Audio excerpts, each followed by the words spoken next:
Why did Satan rebel against an all-powerful God? Was he crazy? Satan's a powerful spiritual being with vast intellect. Didn't he know that he would lose against an all-powerful God? I mean, even a fallible human like you or me would understand that. But there is more to it than that, I believe, something that is almost never discussed in Christian circles, at least modern Christian circles, but which is incredibly important as we enter the end times. That's what we're talking about today, and we're starting right now. The answer is that Satan knew he couldn't take on God's almighty power head to head. He'd get snuffed out like a bug. But rather, as a crafty creature, he decided to use God's divine and perfect nature against him. God is just, fair, and a God of laws and covenants. I believe Satan and the fallen angels felt they could circumvent God's power legally by using God's own laws against him. And this isn't some insignificant theological point. It's the reason Satan brings Antichrist onto the scene and also explains how we Christians can overcome Satan. To not understand this is to not overcome as we enter the end times. Christian brothers and sisters, we need to know this. Fisherman, a member of our advisory board, and I recently had an online discussion about this topic with the Prophecy Roundtable group, Dr. Doug Hamp, Scott Harwell, and John Haller, about this topic. And there is a link down in the description to that video. But we are going to share a few relevant clips from the discussion in this video. But first, let's start at the beginning, the very beginning. In this discussion between God and Job, God discusses that beginning. Where were you when I laid the foundation of the earth? Tell me, if you have understanding, who determined its measurements? Surely you know. Or who stretched the line upon it? On what were its bases sunk? Who laid its cornerstone? When the morning stars sang together and all the sons of God shouted for joy. So when God created the earth, the morning stars and the sons of God, who are both classes of divine beings, were there, and they shouted for joy at the creation of the earth. But then something happened, and in our opinion, that something was the creation of man. Then God said, "Let us make man in our image, after our likeness, and let them have dominion over the fish of the sea, over the birds of the heavens, and over the livestock, over all the earth, and over every creeping thing that creeps on the earth." Why did this irritate Satan and some of the other divine beings? We know that it did because it was right after this, after the creation of man, that Satan tempted Eve and Adam and they fell into sin. Well, we can't say with absolute certainty, as the Bible doesn't clearly spell it out, but I believe it was this granting of dominion over the earth to man. Who was in charge of the earth before man was created? Likely the divine beings like Satan. So were they jealous of losing dominion of the earth? Was Satan's rebellion a plan to take back the dominion of the earth? If it was, it worked.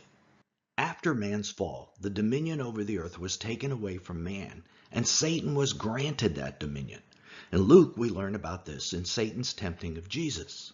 And the devil took him up and showed him all the kingdoms of the world in a moment of time and said to him, "To you I will give all this authority and their glory, for it has been delivered to me, and I give it to whom I will."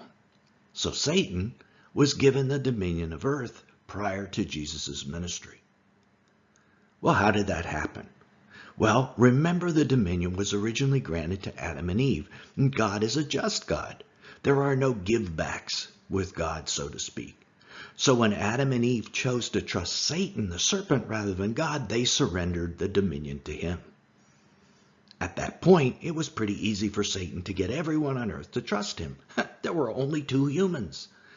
But immediately after the fall, God let Satan know that he had a plan to retake the dominion.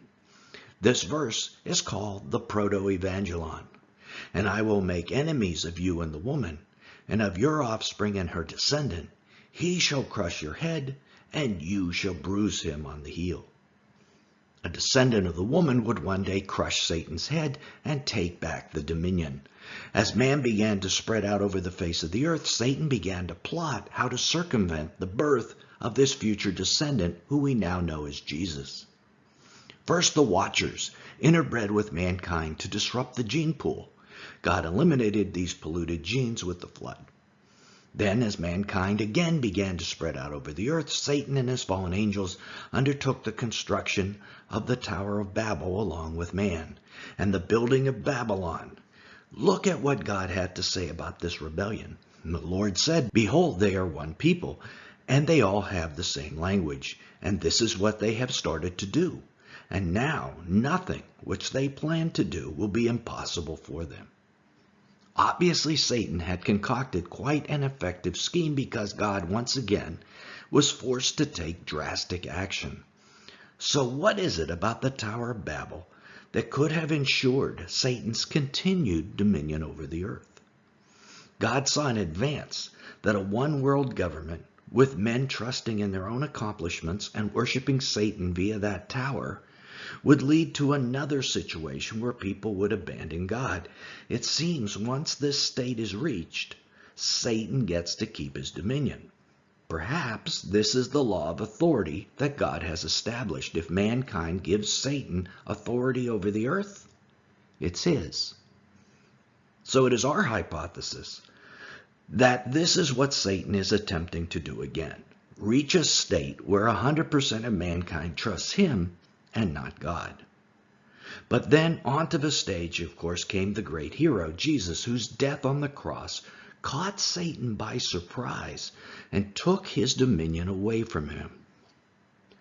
And when you were dead in your wrongdoings and the uncircumcision of your flesh, he made you alive together with him, having forgiven us all our wrongdoings, having canceled the certificate of debt, consisting of decrees against us, which was hostile to us, and he has taken it out of the way, having nailed it to the cross. When he had disarmed the rulers and authorities, he made a public display of them, having triumphed over them through it, that is the cross. So Jesus triumphed over the divine rulers and authorities at the cross. And this caught the divine rulers and authorities by surprise. But we speak God's wisdom in a mystery, the hidden wisdom which God predestined before the ages to our glory, the wisdom which none of the rulers of this age has understood, for if they had understood it, they would not have crucified the Lord of glory. And Jesus, of course, won dominion back through the cross. All authority in heaven and earth has been given to me. Go therefore and make disciples of all nations, baptizing them in the name of the Father and the Son and the Holy Spirit, teaching them to follow all that I commanded you. Jesus hints at our strategy against Satan to help his spirit make new creations, Christians. So Satan's last chance is to achieve 100% authority over all living humans. In that way, he could get his dominion back. And here's where we begin with the Prophecy Roundtable group. And I'll tell you, Satan's fighting for primacy. And, one of the things I believe very firmly that the abomination of desolation cannot happen until the apostasy, right? So the apostasy, it means to depart from a position. There's actually another word, apostasion, which in the Greek means the thing that is the record of leaving whatever covenant you're in. Okay, so there's also, for example, the book of apostasy, which is a divorce certificate. So somebody is leaving a covenant relationship. And since we've seen in Revelation, it's talking about the woman who is Israel. We've seen it in Daniel, that Michael is the protectorate of your people, Daniel.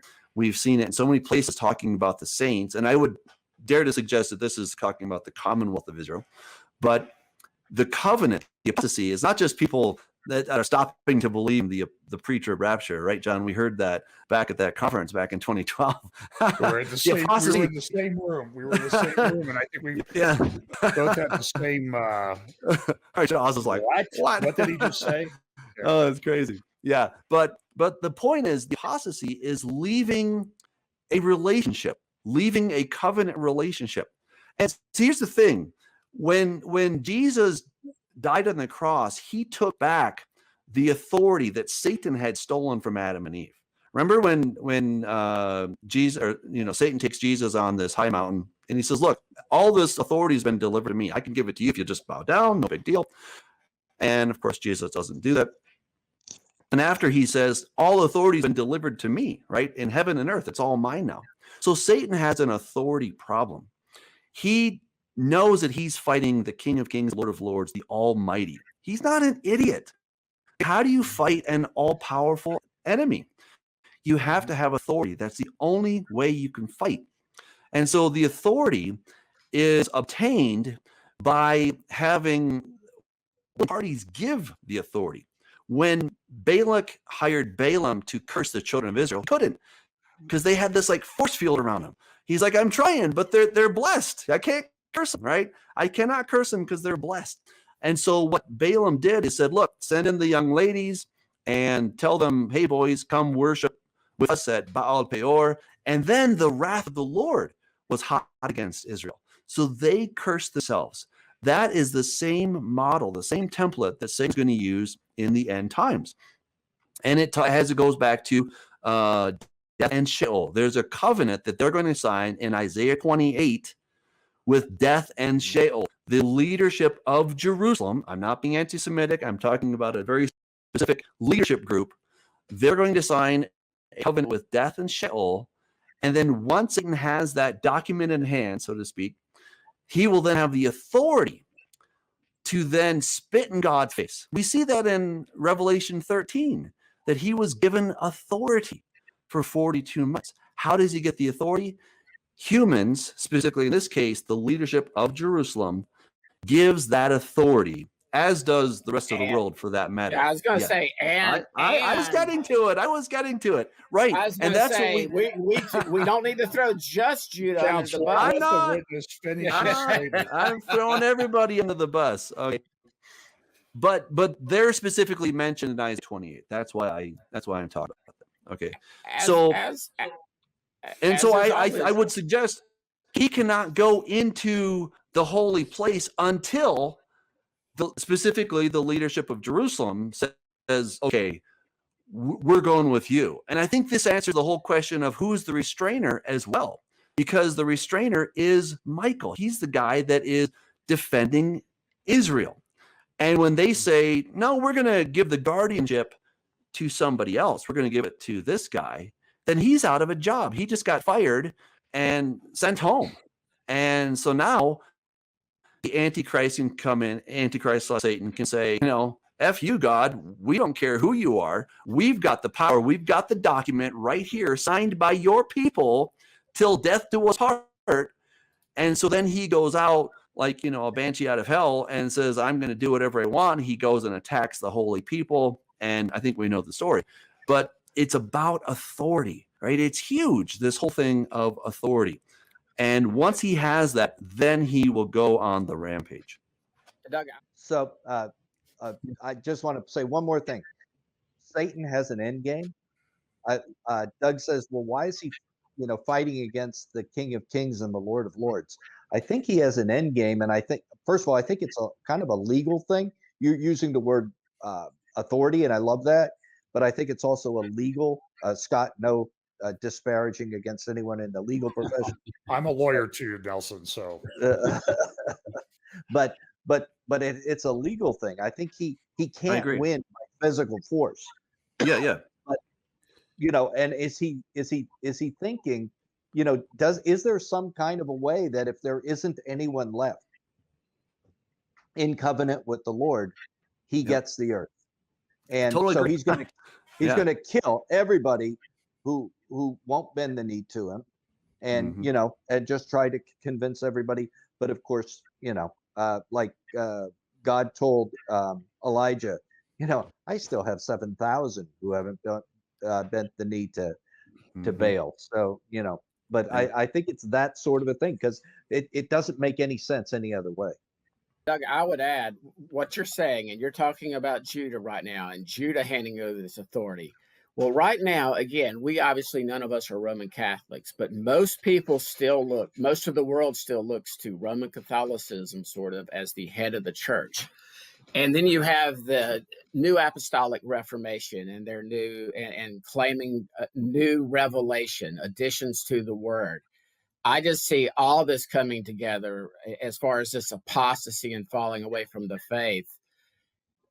A perfect blend of both Judah entering into this covenant with death and Sheol, and those that are not, that, you know, in other words, those that are born again, those that, you know, and again, you cannot fall away from what you never had. You cannot apostate from a position that you never had.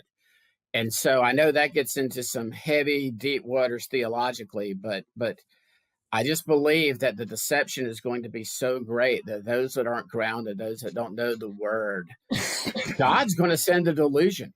He is going to call, in other words, okay, just like he hardened Pharaoh's heart when he didn't acknowledge him, people are going to put their hope and faith and trust in this false system, and God's going to send a delusion on them.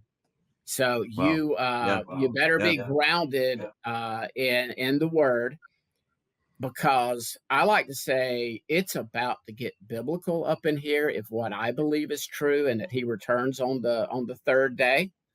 In other words, if I take those passages we went over last week seriously, and I take 1 Peter 3:8 seriously, then Nelson and I had a discussion. He's got more wiggle room than I did. He looks at 26 AD as the earliest and 36 AD, and I'm okay with that wiggle room. I just narrowed it down to 28 to 33, but I'm not dogmatic on it whatsoever. But it's if what we believe is correct, and we're seeing it, John talks weekly. He can't even keep up with what's going on in the world right now to do a 1.5 hour update just with what happened that week. He has politicians date setting for us now, don't we, John? You know, like John Kerry saying that the end is nigh in 2030. I mean, look, it would be easier to believe that we were approaching the end times if the world wasn't so normal. You know. Oh, yeah, it's not. So Satan's plan is a legal one, where mankind gives him authority and dominion over the earth. But, and this is a huge but, God still has those who have not bent their knee to Baal. And here is his battle plan. And they overcame him because of the blood of the Lamb and because of the word of their testimony, and they did not love their life even when faced with death. So somehow, the martyrdom and testimony of the saints, washed in the blood of the Lamb, overcomes Satan's plan, just like Jesus dying on the cross. It creates a new class of human who cannot be overcome by Satan, and in fact overcomes him. This overcoming leads to Satan being cast out of heaven by Michael the archangel. Now click right here to keep watching about this central event in the end times and what it means. Till then, this is Nelson, and I'll see you there.